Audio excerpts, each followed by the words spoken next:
সুপ্রিয় দর্শক, লালমনিরহাট জেলার কালীগঞ্জ উপজেলার চন্দ্রপুর ইউনিয়নের চাপারহাট সরকারি প্রাথমিক বিদ্যালয়ের প্রথম শ্রেণীর শিশু শিক্ষার্থীকে ধর্ষণের অভিযোগে আব্দুর রাজ্জাক নামের এক যুবককে আটক করছে স্থানীয়রা।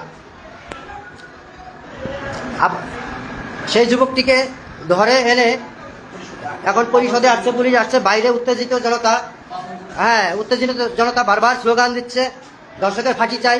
আপনারা যাকে দেখতে পাচ্ছেন, এই সেই আব্দুর রাজ্জাক নামের ধর্ষক, যিনি প্রথম শ্রেণীর একজন শিক্ষার্থী, 7 বছর বয়সের একজন শিক্ষার্থীকে জোরপূর্বক ধর্ষণ করতে ধরছিল। এটি চাপারহাটে সেই ঘটনা। এখন আমাদের এখানে উপস্থিত রয়েছেন চন্দ্রপুর ইউনিয়ন এর হররাম ওয়ার্ডের মেম্বার। ওনার কাছে আমরা জানতে চাবো উনি এ বিষয়ে কি বলেন। মেম্বার সাহেব। জি ভাই, আমরা যেটা শুনছি উনি ছোট্ট একটি মেয়েকে ধর্ষণ করছে। হ্যাঁ, এই জন্য জনগণ ধরছে, তখন আমরা পরিষদে নিয়ে আসছি, প্রশাসনও আসছে, আমরা প্রশাসনের হাতেই দিই। জি, অত্র ওয়ার্ডের যিনি মেম্বার, 32,000 ওয়ার্ডের যিনি মেম্বার আছেন, ইনার মুখে আমরা একটু শুনবো যে কি ঘটনা। আমি বিকাল 5টার সময় শুনতে পাই এই ধর্ষণকারীকে যাতে করণ বিচার বিবেচনা করা আপনারা করবেন, এই যাতে আর একে দেখে যেন অন্য কোনো কোথাও এরকম কাজ না ঘটায়।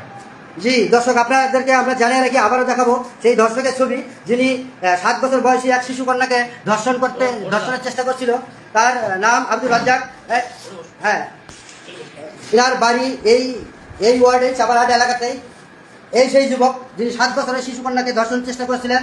এখন আমরা আপনাদেরকে দেখাবো, বাইরে উত্তেজিত জনতা বারবার স্লোগান দিচ্ছেন।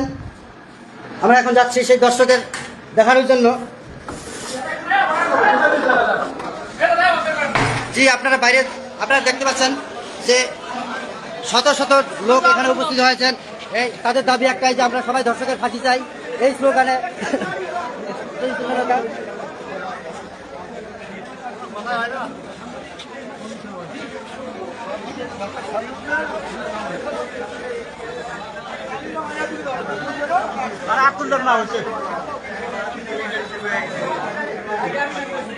চন্দ্রপুর ইউপি পরিষদে হাজার হাজার লোকের আগমন এই দর্শকের শাস্তি দাবিতে।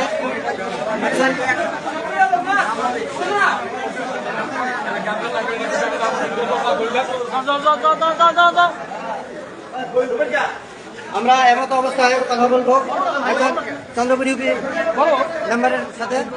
যেহেতু বলেন এই ঘটনার বিস্তারিত আপনি যতটুকু জানেন। আমরা তো শুনছিলাম, আমরা জানি না, আমরা ছেলে দেখে আসি, আমরা অনেক লোক ছেলে মেয়েকে ধর্ষণ করি, আমরা চাই ধর্ষণের সুবিচার হোক। এই ধর্ষকের বিচারের দাবিতে সবাই একসাথে হয়েছে।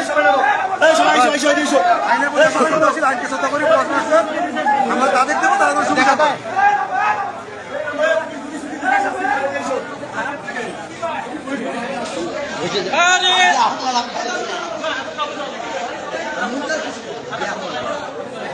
দেখো